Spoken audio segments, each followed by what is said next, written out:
नमस्कार दोस्तों। चीन का स्ट्रिंग ऑफ पर्ल प्रोजेक्ट, जिस पर चीन इस समय बहुत जोर शोर से काम कर रहा है, जिसके तहत भारत को घेरने की नीति बनाई जा रही है और भारत को वो हिंद महासागर में इस नीति के तहत घेरना चाहता है। आइए देखते हैं कि स्ट्रिंग ऑफ पर्ल प्रोजेक्ट के द्वारा चीन भारत को कैसे घेरेगा, इसको समझने की कोशिश करते हैं। स्ट्रिंग ऑफ पर्ल प्रोजेक्ट, जिसे आप मोतियों की माला रणनीति भी कह सकते हो, इसके तहत चीन ने एक प्लान बनाया हुआ है। 12 जुलाई 2017 को चीन ने अपना पहला मिलिट्री बेस बनाने के लिए अपना एक युद्धपोत अफ्रीका महाद्वीप के देश जिबूती के लिए रवाना किया था। चीन के इस कदम से पता चलता है कि चीन भारत के पड़ोसी देशों में मिलिट्री बेस बनाकर समुद्र के रास्ते भारत को घेरने की योजना बना रहा है।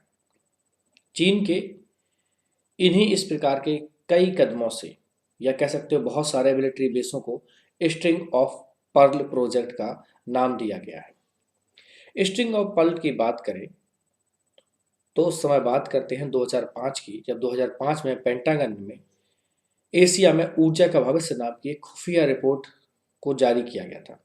पेंटागन की इस रिपोर्ट में चीन द्वारा समुद्र में तैयार किए जा रहे स्ट्रिंग ऑफ पर्ल्स का एक डिटेल डिस्क्रिप्शन दिया गया था। ये समुद्र में पाए जाने वाले मोती नहीं, बल्कि दक्षिण चीन सागर से लेकर मलक्का संधि तक या बंगाल की खाड़ी और अरब सागर तक, यानी पूरे हिंद महासागर में कुछ महत्वपूर्ण सामरिक ठिकाने बनाना, जैसे बंदरगाह, हवाई जहाज की पट्टी, निगरानी तंत्र को तैयार करना था। हालांकि रिपोर्ट में कहा गया था कि चीन ने ये ठिकाने अपने ऊर्जा स्रोत और तेल से भरे जहाज़ों के समुद्र में आवागमन की सुरक्षा के लिए तैयार किए थे।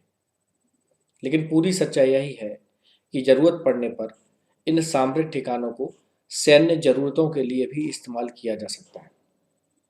इन खाड़ियों के अलावा स्ट्रिंग ऑफ पर्ल्स प्रोजेक्ट के अंतर्गत पाकिस्तान में ग्वादर और कराची बंदरगाह में मिलिट्री बेस बनाए जाने थे। श्रीलंका में कोलंबो और नए पोर्ट हम्बनटोटा में आर्मी फैसिलिटी के साथ साथ बांग्लादेश के चटगांव में कंटेनर सुविधा बेस और म्यांमार के यांगून बंदरगाह पर मिलिट्री बेस की संभावनाओं को देखा जा रहा है। अब आइए इस प्रोजेक्ट के मोतियों को एक एक कर अगर जानने की कोशिश करें तो सबसे पहले हम पाकिस्तान की बात करते हैं। चीन ने पाकिस्तान के ग्वादर बंदरगाह पर एक चीन पाकिस्तान आर्थिक कॉरिडोर, जिसे सीपीईसी कहते हैं, के अंतर्गत एक मिलिट्री बेस बनाया है और इस बेस के माध्यम से चीन भारत को पश्चिमी मोर्चे पर घेरने की कोशिश कर रहा है। तो समझ सकते हैं कि आप चीन पाकिस्तान का किस तरह से उपयोग कर रहा है भारत को घेरने के लिए, जो कि एक बहुत ही खतरनाक कदम माना जा रहा है। अब अगर इन्हीं स्ट्रिंग्स में या इन्हीं मोतियों में दूसरा नाम देखा जाए तो वो है, पाकिस्तान के बाद जो इम्पोर्टेंट नाम है वो है श्रीलंका। चीन ने श्रीलंका के हम्बनटोटा बंदरगाह से हिंद महासागर में अपनी नौसैनिक गतिविधियों के संचालन की योजना बनाई है। आप जानते हैं कि हम्बनटोटा बंदरगाह को विकसित करने के लिए श्रीलंका ने सबसे पहले भारत से ही आग्रह किया था, लेकिन इससे पहले कि भारत तैयार होता, चीन ने श्रीलंका को जरूरी मदद करने की पेशकश कर डाली और चीन अपनी इस चाल में कामयाब भी हो गया। और इस बंदरगाह पर हाल ही में चीन की पनडुब्बियों को देखा गया है। साफ है कि भले ही चीन ये कहे कि वो दूसरे देशों में बंदरगाह पूरी तरह से व्यापारिक दृष्टिकोण से तैयार कर रहा है, लेकिन श्रीलंका में उसकी पनडुब्बियों की मौजूदगी ने यह साफ कर दिया कि व्यापारिक बंदरगाहों को जरूरत पड़ने पर सैन्य बंदरगाहों में भी बदला जा सकता है या उन्हें सैनिक बेस भी बनाया जा सकता है। इसी की कड़ी में जो तीसरा पर्ल है वो है बांग्लादेश। चीन ने भारत के दूसरे पड़ोसी देश बांग्लादेश के चटगांव बंदरगाह पर अपने लिए कंटेनर पोर्ट तैयार किया है। हाल ही में बांग्लादेश ने अपनी सुरक्षा के लिए चीन से 2 पनडुब्बियां खरीदने की भी घोषणा की है। साथ ही चीन बांग्लादेश से राजनयिक संबंध मजबूत करने की भी लगातार कोशिश कर रहा है और उसको हर तरह की वित्तीय मदद भी दे रहा है।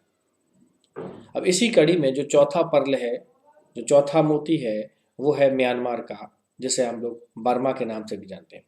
चीन भारत के खिलाफ युद्ध छेड़ने के लिए भारतीय पड़ोसी देशों की जमीन भारत के खिलाफ इस्तेमाल करने के लिए म्यांमार के साथ सैन्य और आर्थिक संबंधों में वृद्धि कर रहा है। चीन म्यांमार के एक बंदरगाह यांगून पर भी मिलिट्री बेस बना रहा है। चीन अपने नौसैनिक बेस हिंद महासागर में स्थित मालदीव और सेशल्स में भी कुछ इसी प्रकार की स्थापना कर रहा है।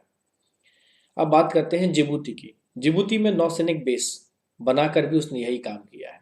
जो अफ्रीकी देश जिबूती में अपना पहला विदेशी नौसैनिक बेस स्थापित करने के लिए उसने अपना युद्धपोत 2017 में वहां भेजा था। केवल 8 लाख की जनसंख्या है जिबूती की। भारत के दाहिने हाथ पर अरब सागर के किनारे स्थित है। इस जगह पर नौसैनिक अड्डा बनाने के बाद चीन की स्थिति अब अरब सागर में भी मजबूत हो जाएगी। हालांकि चीन की निर्माण गतिविधियां इस जगह पर फरवरी 2016 से ही चल रही थी। फ्रांस, अमेरिका और जापान जैसे देशों ने पहले से ही अपने नौसैनिक अड्डे जिबूती में बना रखे हैं। जिबूती के लेमिनियर अफ्रीका में संयुक्त राज्य अमेरिका का एकमात्र स्थायी बेस है। वहां पर उनका नौसैनिक अड्डा है और ये अड्डा चीन के नए अड्डे से कुछ किलोमीटर दूरी पर है। तो चीन जिबूती बेस के लिए किराए के रूप में $20 मिलियन प्रति वर्ष भुगतान कर रहा है जिबूती को। इन शॉर्ट ये कहा जा सकता है कि चीन पूरे दक्षिण एशिया में अपना वर्चस्व कायम रखना चाहता है और इस वर्चस्व को यदि कोई चुनौती दे सकता है तो वह भारत ही है। यही कारण है कि चीन भारत को चारों ओर से घेरने के लिए स्ट्रिंग ऑफ पल्स प्रोजेक्ट को लेकर आया है और इसी का सहारा ले रहा है। और अब यह आने वाला वक्त ही बताएगा कि चीन अपने मंसूबों में कितना कामयाब होता है। तो दोस्तों, स्ट्रिंग ऑफ पल्स एक सामरिक महत्व का, एक स्ट्रेटेजिक इंपॉर्टेंस का प्रोजेक्ट है चाइना के लिए और इस प्रोजेक्ट के तहत चीन को ऐसा लगता है कि भविष्य में भारत चीन के लिए खतरा हो सकता है। इसलिए उन सभी चीज़ों से चीन अपने आप को बचाने के लिए इस तरह के प्रोजेक्ट्स को लेके आ रहा है। एक तरीके से देखा जाए तो भारत को डराने की या धमकाने की नीति को अनुसरण में लाना चाहता है ताकि भारत से उसको कोई डर ना रहे और वो भारत की ज़मीनों पर भी समय आने पर कब्जा कर सके। लेकिन ऐसी उम्मीद कम ही दिखती है कि भारत कभी भी किसी से डर पाएगा या भारत की ज़मीन पर कोई कब्जा कर पाएगा, क्योंकि अब भारत वो भारत नहीं है। अब भारत एक सशक्त भारत है, एक शक्तिशाली भारत है और भारत की सेना किसी भी प्रकार के हमलों के लिए हमेशा तैयार है और मुंह तोड़ जवाब देने में सक्षम है, जैसा कि वो गलवान घाटी में भी कर चुकी है। उम्मीद करते हैं दोस्तों कि आपको ये वीडियो बहुत पसंद आया होगा। अगर आपको इस वीडियो की जानकारी बहुत अच्छी लगी तो इसे लाइक करें, शेयर करें और लोगों के बीच भी इसको फैलाएं ताकि लोगों की समझ में भी कुछ सुधार हो। उम्मीद करता हूँ कि आपको ये वीडियो पसंद आया होगा। नमस्कार, जय हिंद।